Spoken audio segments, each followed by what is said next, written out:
my favorite, thank you. That is my favorite musician on the planet. And first and foremost, good afternoon, everyone. I was about to say good morning, but realizing that it just hit the noon hour. Just so grateful to be here before you again. Before I whisk away off to another adventure. So grateful for this entire week and for the faculty that embraced me and administrators, for all those who are the funding sources that were responsible for bringing me here, that gathered together to bring me into this community and bring me to North Dakota for the first time. Thankful for all those students that came out, the different conversations that we had throughout the day and over the evening, and so forth, and the time that we shared ultimately yesterday pulling together that print. And the print is continued, that process is something that I started when I was an undergrad student that took my breath away. And to be able to fast forward and work in life, now I'm going all over the world and I'm sharing something that I learned as a student just like you. And I'm saying that just because I just want to make sure we just create some connective tissue as we think about who we are right now and who we're becoming. But another thing that I did throughout this week is continue to share with you this idea of looking back about who you were and where you come from. And I think those are critical things, is to think about yourself in that kind of full spectrum. So before I get into my presentation, I'll give you a little outline, but I also will say words that I always say before I start talking is both a privilege and honor to be able to speak to you. And I call this talk Art as a Catalyst for Communal Change. There's a few elements of repeat that if you heard me speak on different days, you would hear a couple of things. But I front-loaded it with a story from my childhood that has a little trauma with it. But we know our story, it basically shapes us. And then I had this talk filled with a few images of my personal philosophy that will flow into images that I do associated with my job as a director of engagement. And then I will flow with a few images that show some things that I've been doing communally. And some of the projects a few of the projects I've been doing are different from when I showed you a few days ago. So that's basically the structure of it. So, I mentioned the Shotgun House, and this is the kind of house that I grew up in, down in New Orleans. And I wanted to show you this time. So with the front door, and this door goes all the way through, all the way out the back door. That's not my actual house, but it's very close. It looks very much like that. That's why I just chose it offline. I grew up in a street called Allen Street, which was a very busy street that was about 2 blocks away from a school called Dillard University, which was another one of the HBCUs, which later on became one of my rivals because I went to Xavier University and Dillard University are rivals in town. But nonetheless, this Shotgun House is my formative years. If you notice, it has these pillars underneath it. Well, many of the house structures in New Orleans are not on the slab or directly on the ground. They're raised up because New Orleans is 6 feet below sea level. And so if there's flooding, that's a good thing to be in. But when Hurricane Katrina hit, it was so much water that most houses had about this much water in it for weeks. And it was just like the entire city, like a good major portion of the city was like a giant bowl. So when I went to visit my house, there was this black line all the way around the bottom half where the water sat. And it was the strangest thing to see your furniture like all pushed into one corner. It looked like it was like somebody was moving and decided to pile everything in the corner. That's where my house was. But the reason I bring up this house is because my dad was a big stickler for reading. And while I was a stickler for reading, we had these series of encyclopedias in our house. And I went one day and I grabbed the encyclopedia off the shelf and I pulled off the letter M. And Steve is 5 years old. I started leafing through this book and I got about midway and this is what I saw. It was an image by Michelangelo. It is one of the Sibyls on the ceiling of the Sistine Chapel. This image took my breath away so much that I carefully grabbed that page on the corner and I released it from his earthly grave. It's a way of seeing, folks. It's about creative seeing. So I did not like that page in the book because it was hard, because the book kept trying to close on me. I said, man, come on, let me solve this problem. So just as the typical artist, I tore this page out of it. I carefully got it out of it. It didn't rip anything. It just got it clean. 5-year-old hands had great dexterity. And I got myself a little white piece of paper, and I got myself a pencil, and I began to draw, laying on my belly in hardwood floors in New Orleans, and I'm just drawing away, just like I always did, and I didn't hear my sister drawing near. She got over my back and over my shoulder. She said, "Ooh, Steve, why? You tore it out the encyclopedia." What did I say? Somebody give it to me in my voice. Yeah. No, I was not that honest. I'm 5. I was not, no, I wasn't doing who chopped down the cherry tree. I wasn't him. Right? I'm 5. What did I say? There it is. No, I didn't. And she said, yes, you did. Of course, I had empirical evidence on the floor that I did this. So she took off running towards the kitchen where Mom was cooking and preparing food, and I took the bird neck behind her, and of course, I was able to produce tears by the time I caught up with her, and I was like, oh, I'm so sorry, I didn't mean to tear that. And of course, when Mom tore up my hind parts, hence my trauma, I'm not going to go into the details of it, but she told me to take this picture back into this book. But when I got to kindergarten, I got to school, and the wonderful thing about being in kindergarten is that they would tell you to stand up in front of the class and say, what's your name, what you want to be when you grow up. And I stood up and I said, my name is Steve Prince, and I want to be like Michelangelo. The kids snickered at me. They all laughed. They laughed at me for years, but I kept saying it over and over again. That's who I want to be like. I want to be just like Michelangelo. By the time I got to 8th grade, I was sitting in the middle of the class just like you, and the teacher said, is anyone in the room can help me make some drawings for a bulletin board? And it was a crazy cathartic moment. I never will forget it. The entire class, everyone in the class knew who I was, and they all said, Steve. And I'm sitting in the middle of class doing what I always do, I'm drawing. And I'm looking around, and I'm noticing the entire class all called me out. I was the one. And my best friend, Darren, and my other friend, Ronald, were very happy with me, because whenever I get called to do these different projects, the teacher would say, do you need anybody to come help you? I said, yeah, Darren and Ronald. They couldn't draw. So they'll be there perpetrating a fraud, acting like they could draw. And I'm like, man, just fill that section in. Just draw just put some red over there. And then I'm over there doing all the work. But they were just with me because they can get out of the class. I remember those days. It was really beautiful. I want to share with you another thing that was critical to me that, I hadn't really shared. I shared it last night at the art show, but I want you to see some of the visuals. There's a thing called in New Orleans called the bamboula, which comes out of Africa. It's also called a circle dance.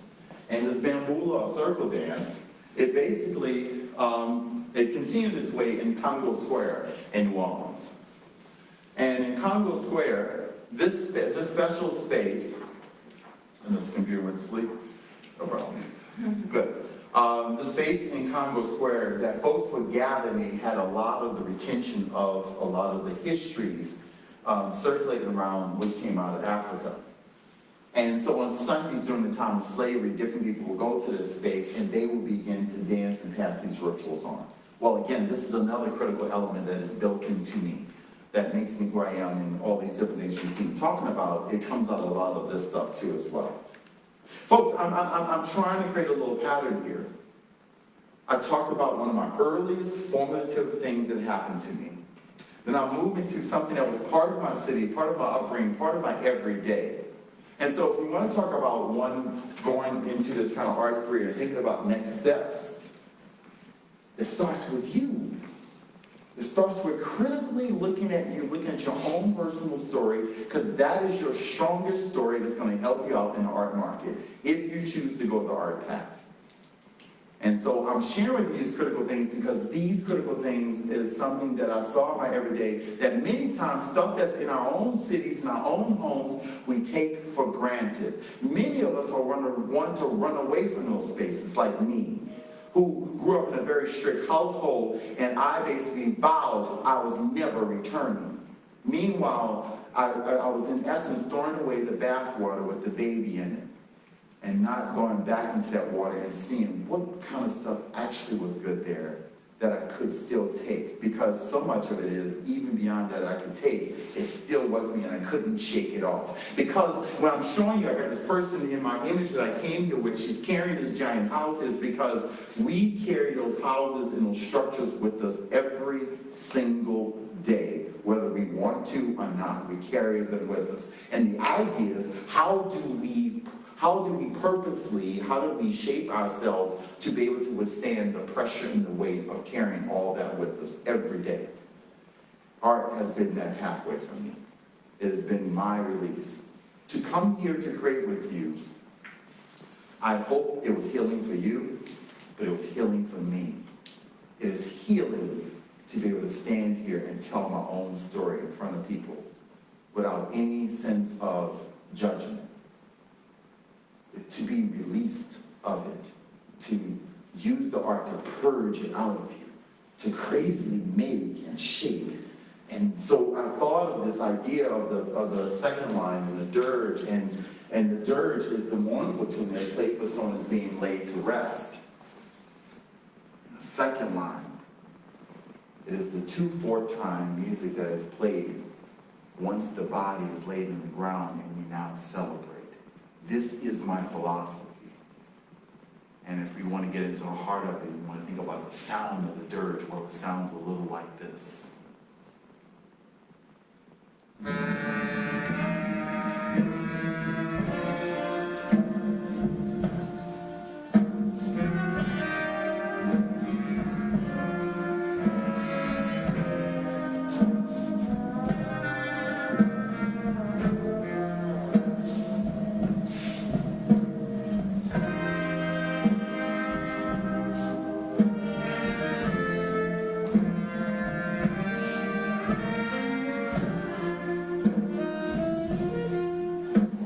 I made this piece for my art professor, who was like a second father to me, in the bottom right-hand side of the compositional space. He died of a condition called pulmonary fibrosis, which is like a hardening of the lungs. That is the obituary, or the obitus, in honor of him. The child that's on the right represents me. I was a full-grown man when it happened, but it makes you go into this kind of fetal position of hurt and pain to lose someone that you love so dearly. As this woman wraps the arm around in a symbol of consolation. The jazz bluesmen blow their horns. As you see the reverberation of sound that I did with the repeated lines up above at the horn at the top of the compositional space. The above ground tombstones, because we cannot bury people below ground because we're at the water table. Louis Armstrong was one of his favorite musicians. Matter of fact, he did a couple of series based on him. So I placed all these things inside of the composition to represent him, and to represent not only his impact upon me, but impact upon a community of people who are all over the world. But once we laid his body in the ground, the music went from that mournful tune and went into a celebratory tune, and it sounds a little like this.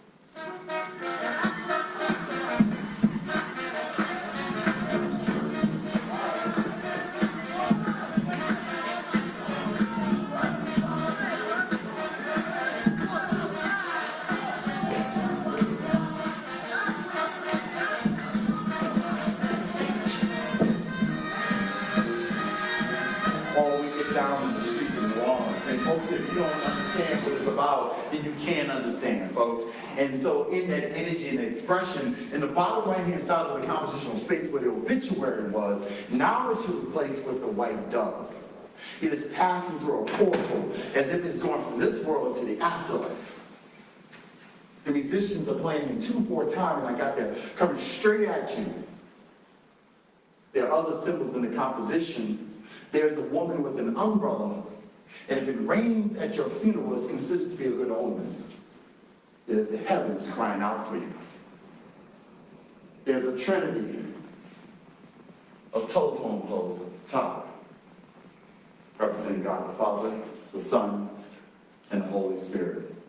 The lightning is a symbol of God and the power and the majesty outside of us.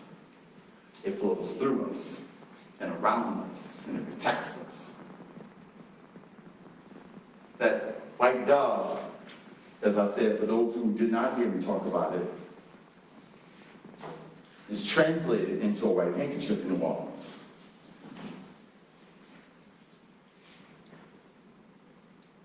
Press it. No. I think I made this one. There it is. See? I'll go back one. Well, I'll leave it there. And so I created this image that begins to express this idea of the second line. This is all a pencil drawing that I created. And I'll break it down piece by piece. At the top right-hand side of the compositional space, you see these four horsemen of the apocalypse conceptually are carrying inside their hands the 1950 Chevy Coopers to rebirth it. And they're walking along, processing away from the gravesite at the top of the composition. When you keep pushing along, I'll show you some real images of people in New Orleans marching along that I actually drew from, inspiration from in creating this. This is what I saw all the time in New Orleans. And in his hand, he's laying down a handkerchief. The handkerchief is a symbol of the Holy Spirit, as I placed on there the beak and the eye. In the black community, it got expensive for us to release the white dove, so it got translated to a white handkerchief. And so you see him flowing a white handkerchief. This is a white bird taking flight. And it's such a beautiful symbol because not only is it used for funerals, it's actually used for weddings, because you don't release 3 doves at a wedding, you release 1 dove. The 1 dove is a symbol of the 2 becoming 1. And so at my wedding, I made this, and so the last thing that happens at a wedding in New Orleans, a New Orleans style wedding, is that the congregation creates a circle around the couple, and the couple begins to dance vigorously. And everyone had this one at my wedding that had an image of both me and my wife on it. And everyone who was present, they got one. I wanted them to have a memento. I wanted them to have a symbol of our union. I wanted them to understand the significance of the second line, the significance of dealing with the dirge of our lives, but going to the celebratory time of a 2 becoming 1 and choosing to live their lives together. But in this case, he is laying this handkerchief to rest as if it's showing the symbol of that passing away.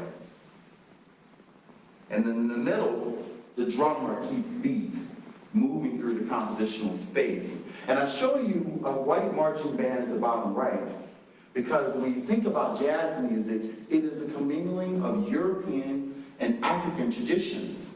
European traditions tend to be very structured in terms of linear bass. They tend to. African traditions continue to be circular based, very polyrhythmic. And it seems like it's chaotic, but it's not. It's just another form of rhythm in terms of how it moves. You know, and so in there, I show the commingling of those 2 kind of traditions colliding together, and I purposely put a white male compositionally on the drum to show that marriage of 2 different cultural forms flowing together to create one of the most unique musical forms on our planet, which is jazz music. And in the front of the composition, now you understand what's going on, that I went from the dirge and I moved into the second line as a cross jumps across her body. As the handkerchief, now look at the handkerchief. The handkerchief is completely alive. It is out there in her hand, and the bird's eye is open, is not symbolized as dead. And then you see the 3 women, a trinity of women, dancing together vigorously. And as you move to the next composition, the name of the piece is called Bird in Hand. Second line from Michigan. Anybody in here from Michigan in the room? Anybody ever live in Michigan? You did. How long did you live in Michigan? Where my husband's from, so we go every year. You go every year. Does he ever show you, like, you know, using a hand gesture to kind of express like where he's from. You ever do that? You ever seen him do that before? Yeah. Yes. And so those who know it, they'll throw up their hand and they'll begin to point out where they're from. Now I told you the name of the piece is called Bird in Hand, second line from Michigan, with his nicknames to the mainland and the Upper Peninsula, the UP. That is also known as the bird, the UP. The bottom part is known as the mitten, or it's also known as the hand. I told you the name of the piece is called Bird in Hand, second line for Michigan. Now, I forgot to tell you how big the drawing is. Oh, now somehow I neglected to say that. It's like 9 feet by 20 feet. Dang, I keep forgetting this all the time whenever I tell this story. But nonetheless, it is all done with cross-hatched lines. There is no blending stone. There's no chamois cloth. There's no smearing with my finger. I did everything with cross-hatched lines. It took me 150 hours. It took me 22 days. And it took me 52 pencils. Yes, I documented every single thing to make the drawing. And so in this piece here, I made this for an exhibition that I was part of. It was called Art Prize. It was in Grand Rapids many years ago, about 2015 or something like that it was. But this drawing, I made this thing in the hallway of a school where I was working at called Montgomery College. Painstakingly, if you look at it very carefully, you see that I drew inspiration from this other famous piece by a person by the name of Pablo Picasso. And the name of the piece is called Grain. And if we'll look at these pieces side by side, you'll see how I actually even pulled compositionally from it, but I actually created my own form of composition. For those people in the audience who are designers, you can see there's a giant triangle that's anchoring my composition, as you also see there's a giant triangle anchoring the composition that Picasso does. If you follow from the corner, I give you a pointer. I bring you to the bird's eye, and I bring you straight down again. I purposely built that design because it's one of the most strongest visual kinds of design components that one can use in terms of building composition. And then I built everything. If you notice, the flow comes around, and it flows around, back through my arm, and it feeds itself again and again and again. The piece visually keeps circulating itself. That which is like the circulation of our lives, the passing and the coming of new life. This is me drawing it. That is the original drawing in my hand. And what I ended up doing was I drew that from that original drawing and drew it in the hallway that I had about from the railing right there to about right here. That's all I had. So every day I would take photographs of it using my phone, and then I would stitch it in my computer to see how it was flowing today because I couldn't see it fully. I didn't have that much space. That was the only space on campus I could find that I could put it up on the wall to actually begin to make this image. And when I began to talk about those things that began to impact me and the stories that I've heard over the years, I've heard the story about Bessie Mitchell, who was a seamstress in New York, and she got word that her brother and 5 other guys were falsely accused of killing a white store owner in Trenton, New Jersey in 1948. And so I basically show an image of her going to New Jersey to fight on behalf of her brother. And this woman was not a lawyer, but she went to some lawyers in New York who fought on her behalf, and basically she takes needle and thread and she stitches their bodies together and she keeps them alive. Unfortunately, her brother contracted a disease while they were still deliberating over the case that they were falsely accused of, and he died inside the prison. He never made it out. But she was able to save the other 5 lives. The extraordinary work that this person did, and I want to make sure that we remember these stories that people have done, because this is us. We are the everyday people that can do some extraordinary things with the gifts that we have. As I think about the barbershop and how important it was for my formative years as growing up as a young black man in New Orleans. I remember going to the barbershop for the first time with my dad. Me and my brother sitting on the side, and he pretty much, we didn't have much choice at that time. He just said, give both of them an Ivy League. Now, some of you call it the Caesar, it's a different little cut, but it's basically a cut where you get all your hair basically cut off and you get a line, and it's all one level. We didn't get to go there and get those styles. I did that when I got to high school. I was able to get my little bald fade, I was getting my little high top, just keep my little afro pick and get it up nice and high. And of course, everybody wanted higher and higher. We like kid and play. We wanted all those kind of stuff in terms of our hairstyles. All right, and that's what this kid is getting right here. He's getting that kind of hairstyle. And they're all cutting and working, and I loaded this space with all kinds of imagery that you saw on the walls. And I remember as a kid looking around the room and just seeing this kind of palimpsest of materials. It's kind of like in this room with these different patterns that are everywhere, but this time was in a barbershop. And then the conversations, the arguments that lasted for weeks. The dudes that were walking there selling bean pies, and all this stuff was going on in this space. It was a free black space that I remember it being. I called it the look on multiple levels because the guy is giving a look to the girl who's walking by with the child because they're going to this barbershop to get the look, you know, and so all these elements are going, but even in the midst of this safe space, there was training, there was information being passed as the guys are watching them play the game of chess. And if you interrogate the pieces on the chessboard, you note that some of the pieces are a little heavy. There's this Trayvon piece sits right on the board, or this Michael Brown piece on the board. And I'm symbolizing the idea that if you make the wrong move in this world, sometimes you might perish.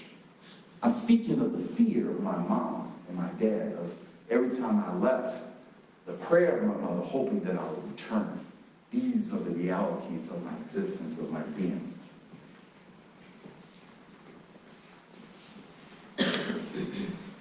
When I got to my job at the Muscarelle Museum, to let you know, I have zero aspiration of working in a museum.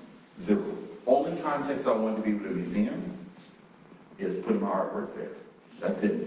I'm just gonna be flat honest with you. It wasn't even in my radar. And I'm saying this is that in the building of your skills, of the things that are your interests, and I know some of you like double majors, got minors, got all these different things that you're doing, know that all those skills that you have can be used in some really interesting ways in the marketplace. So keep yourself open for the possibilities of way in which your whole track of your life can be going this way. You say, I want to do this thing, and then allow that curve to come in.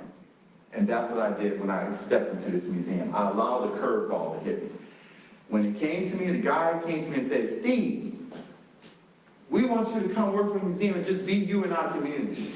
Like, who tells you that? I mean, really. Like, I just want you to come work at our museum and just be you.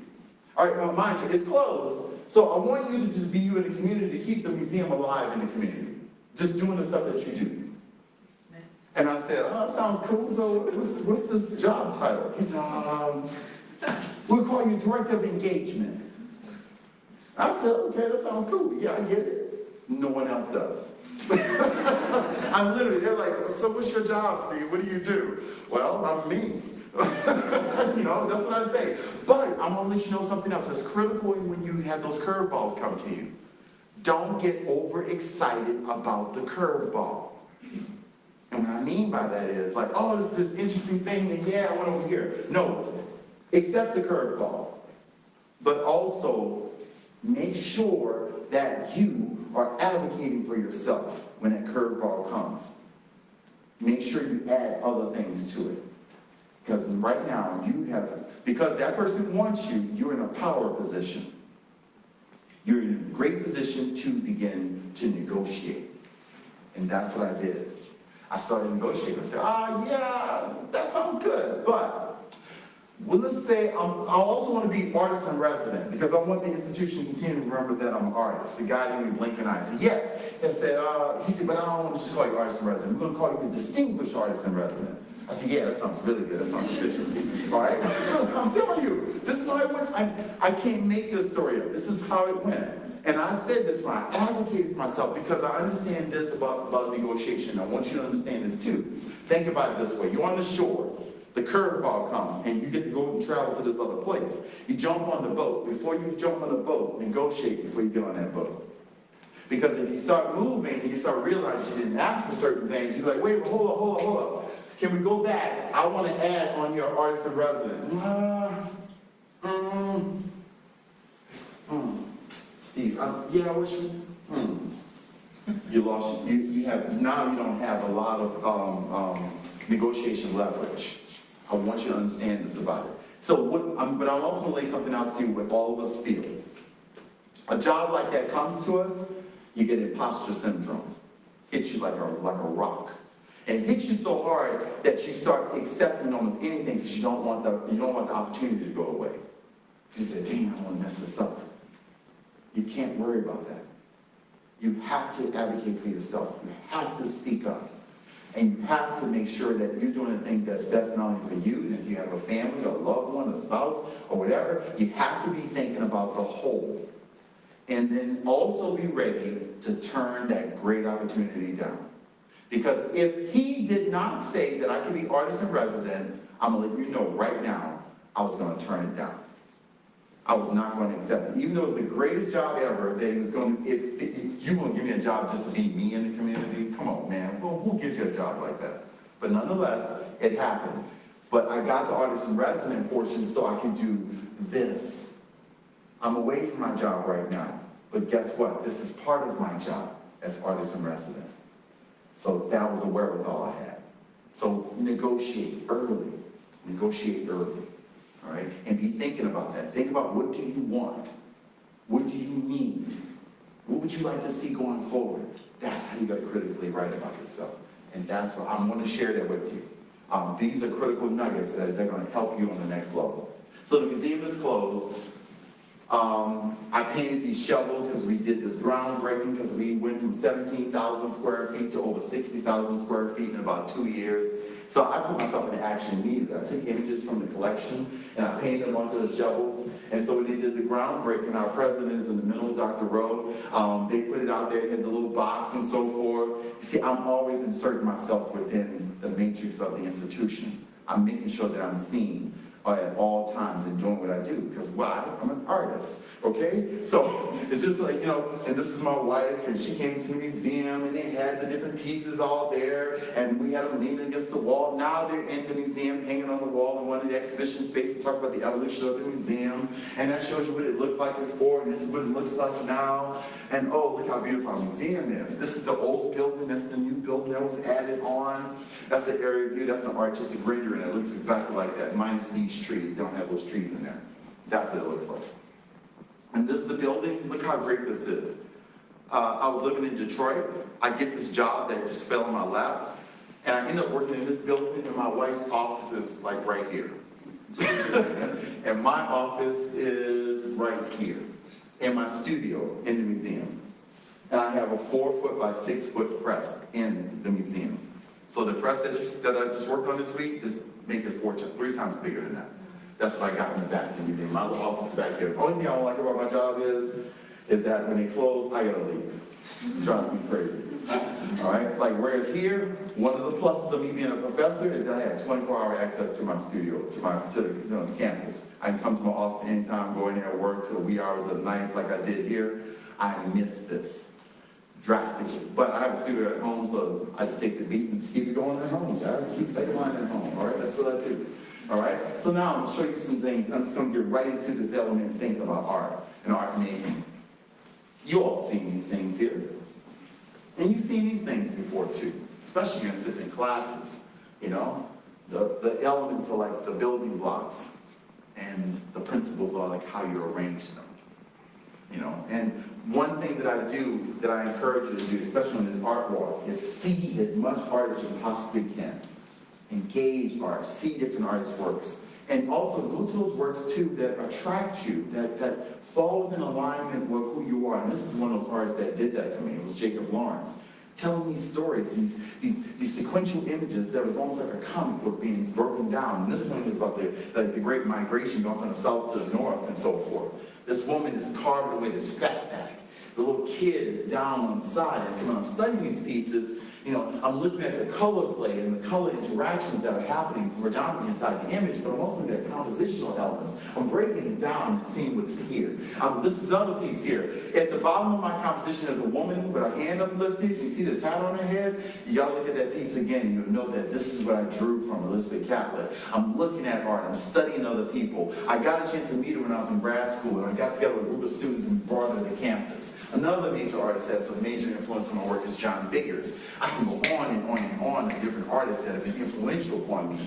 But if you look at my composition, you'll notice that I work with some of the same kind of happenings, the cross-hatched lines, the volumetric forms, the dark spaces, the light-dark space. When you squint your eyes, you can see this dark-light play inside of the composition. Draw from the artist. And you can see now when I'm working, you can see the influence on the work that I'm pulling from. And this is a drawing I was doing in the museum. So this is me as distinguished artist in resident. I created all these crazy classes and so forth, and came up with this formula called 0 + 5 = space. I showed it to a couple people the other day. I can't go with it right now. I'll have to draw it out, but some of your professors saw it and so forth. They can share it with you. And I taught this class online, and I was teaching it virtually during the pandemic.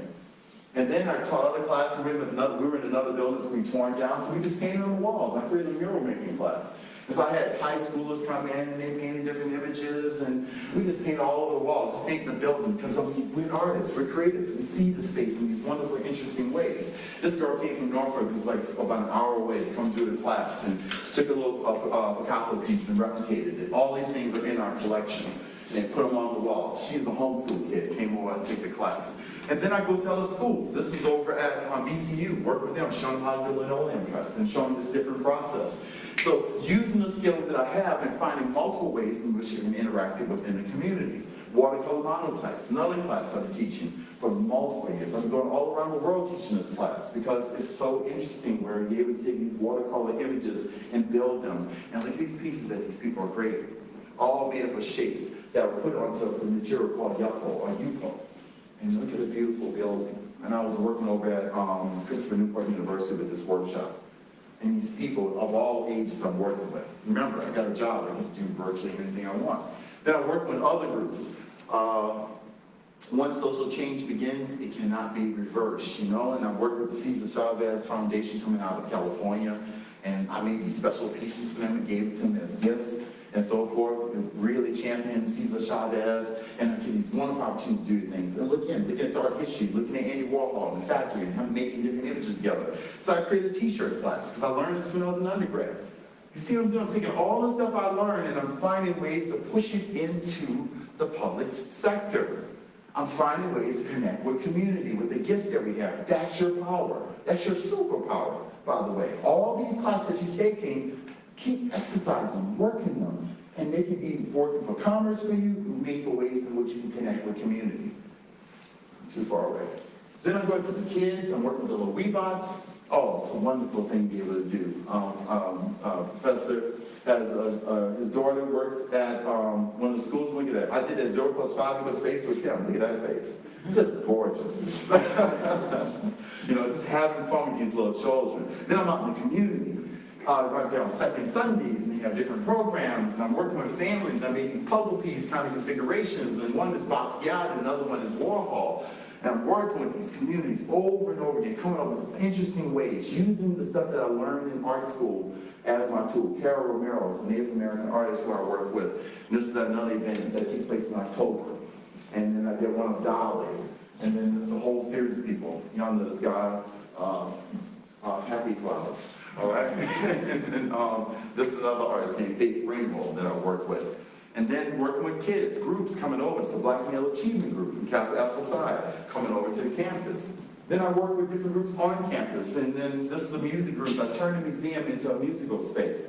And I gave them one rule, that you had to find an art piece in the museum and use that in inspiration for your songs. So now you think about the things that you can do on the campus where you can pull together, you can do these cross-pollination of things. So the art is not bound by you just making something on the campus. The world is wide open for you as a creator. And you're going to need that going forward in this economy. There's a thing that's in competition with you. I think his name is AI. And so I made album covers for each one of the groups that came up and performed. So that's Anacusa Sextet. And that was the album. I gave them the album cover and it was all done. That was another group. Man, they almost knocked the sheetrock off because each other was loud. Dude had his hands cranking and they did this rock music, so that's the design I made for them. And then, because the museum was closed, or going to close, I came up with a tiny art museum project. I said, hey, let's imagine what the museum looks like forward. Everything is a creative opportunity for you folks. That's another thing I'm trying to express to you. Is that I never let anything, and these are all scrap materials that I had around the museum, and I made it into a workshop. and then working with these kids to see those smiles. She's probably in high school now. All right? Look at these smiles. That's what I work for. That's you. And then I work with other kids, and I went in there and did some portrait busts with the kids. This kid, he haven't worked for about the past 3-4 years. I'm watching him grow and evolve. You know, he's like another foot taller than that now. You know, and that was a 3-day class. I did portrait busts with him with clay. All right. Then I worked with other folks, and they made these bottles during the pandemic because during the pandemic, folks drank a lot of wine. And so we said, make art out of that. And so they brought all these wine bottles, they made artwork on it, and we built this structure. This is Nancy Pelosi on one side, and the other side is not George, here's George Floyd on the other side. And so finding these multiple ways. Now, y'all can find online, on YouTube, I made these series of crazy videos called Muscarelle in the House. All right, and I've already said it's crazy videos. So I did these during the pandemic because I was trying to make people happy. And so people are locked away in their homes, and I sent them these videos, and they were drawing portraits, and they were doing all kinds of different things. So I'm using everything at my disposal to create with. Then what else I created during the pandemic? I created a driveway chalk art competition. And we gave away really good money, so people were in their driveways creating images and sending those images back. And this woman who's in New York who won first place. Look how beautiful. That was her mom. That's her, actually, who made the drawing. And then we do things in the community, get them to make chalk art competitions. So again, you see I'm working everywhere, folks. I have no bounds. That's where I think about art and art making. There's nothing holding me back. So I'm leading with a series of images of action. I showed this one the other day. This is my job piece. And when I had everybody come into the class and they met on the first day, they had 2 people had to make a single mask. So that's actually 2 people work together and find a way to blend their stories together. And then I made this project in the first year of me being at William & Mary. And too far. I work with women as old as 87 and kids as young as 10. And I use power tools to carve at these blocks. And I work with 600 people in 6 months. And I even went to Cape Town, South Africa. I tagged along with my wife, who was doing a study abroad program, and I ended up working with about 50 people there in Cape Town. And that's one of the groups that I work with. I mailed a bunch of tools to myself. I made a critical mistake. I didn't study enough about their power exchange there. So they burned out like 6 of my tools because they work on 220 and we work on 120. And my machines would go, so you know, these things like super accelerated, what's up? And I'm like, oh, I don't have a dampener to drop the power down. So I stopped them and I actually finished their pieces off when I got back home. I think y'all stop, y'all kill all my tubes, it's a lot of money. So nonetheless, we created a celebration, we brought it out, we inked it up. We brought paper out, we drove a steamroller across it. And then we made these pieces, we brought it out, we had a big celebration, African drummers and dancing, we brought it back in the museum, and I carved these different pieces, and I pulled it all together, and this is a big event. People come to the museum. Remember, my job is, I'm the director of engagement. So this is another project I've been doing all over the country. It's called the Urban Garden, where I get people to make metaphorical plants. And then I start off making something in the center. She's the first girl that started making this drawing. She's at Messiah University over in Pennsylvania. And then they all started drawing. Oh my goodness, did they draw? And everybody came and worked on this piece and added in piece by piece on ladders, on steps, on stools. We came from everywhere. Oh, so fantastic. Look at these drawings. The students didn't want to stop, but I said, yeah, I gotta stop because I gotta leave. And then we finished all together. This is in 2021 when we did this. And that's when we had a celebration. Jazz musicians came out and we had a great time. Look how beautiful. And that's what it looked like when it was done. We created an urban garden that was full of the problems of America, but the solutions for America through our imagination. Then I worked with Hannibal Cumbie for the 9 people slain at Mother Emanuel Church. And Sarah Collins, the lone survivor of the 16th Street Baptist Church bombing in 1963, came out.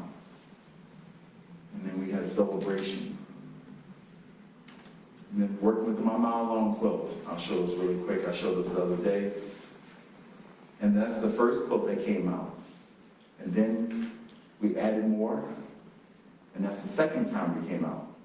See my truck all over? This is a Steve Mobile. That's an F-150 to give you an idea how big this is. Well, now it's 3 times bigger than this. People are saying, well, how long is it going to take you? I said, I don't know. We're just trying to make a quilt a mile long. I don't know how long it's gonna take, I'm just gonna keep doing it. I came up with an idea, I came up with a plan, I came up with steps, and then I enacted the people in the community to get it done. That's how the work gets done, folks. And this is a project I did with Hannibal Lecumbe, and I did this in Nashville, Tennessee.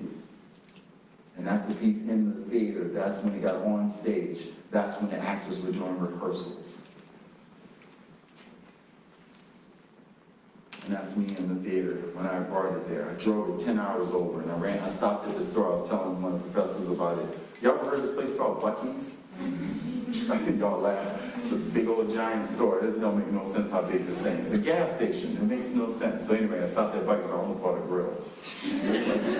I'm serious. They almost had me. I sent a picture back to my wife. This is so cool. Look at this. This grill is nice. She's like, Steve, don't buy another grill. You already got 2. Right, so this is a project we did with my wife.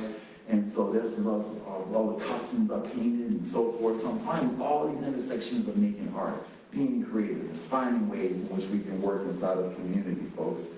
This is what we do. This is how we make art. This is how we build these ideas and just let them come into new things, intersect, grab and tie into other people. You're in an institution with all these different ideas that are working together, and you can pull upon and make new mashups. That's the power of your creativity, your imagination, folks. And this is how we took the same idea and pushed it into our classes. These are some of our students that went in there. And they had to paint their own costumes. And they had to create their own dances. And that's me, my wife, and Dr. Pinson, who is an English professor. And this is one of the last projects I'm going to show to you. Is Kitchen Table Talk. This is my most recent one. And working in, this is in Oregon. I carved these 2 tables. And then I carved all kind of pieces, and I had the students create the different puzzle pieces. It should sound familiar. I've been using this motif over and over again. I just changed the theme. And this is what it looked like when it came together. Over 150 students brought up 150 people to the table, so we exponentially grew to 300. And then we pulled the tables together, but I brought it outside. And then my wife did a dance with it. Then we brought bread together.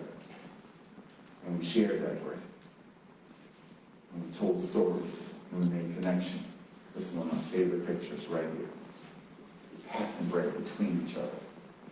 We're touching and we're communicating. We're showing what it means to be in connection with community. And it's about bringing us into a new dimension.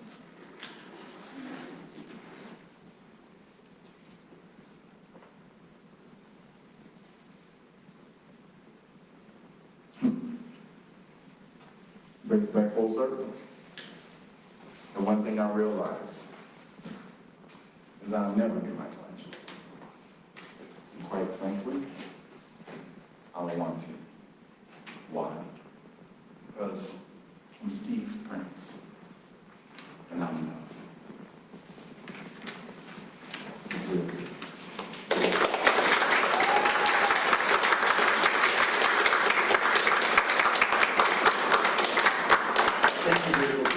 I know we may have a few minutes. I know some people's got to go for another place at 1 o'clock. For those who can stay and be able to chat and so forth, if you have any questions about the presentation or any things in the direction that you want, I would love to engage with you. Got 10 minutes. Yeah. Folks We have have to roll. another group coming in here. Another group coming in. Okay. So what I would suggest is that we go right out into this lobby area, and if you can be out there, people can ask questions. That might be a good thing for the next group. Sounds like a plan. Thank you. Please do it, you guys. Yeah, ask questions. Museum studies, if you want to stay and chat, you can. Just be using the museum when you're done. Like in the double states.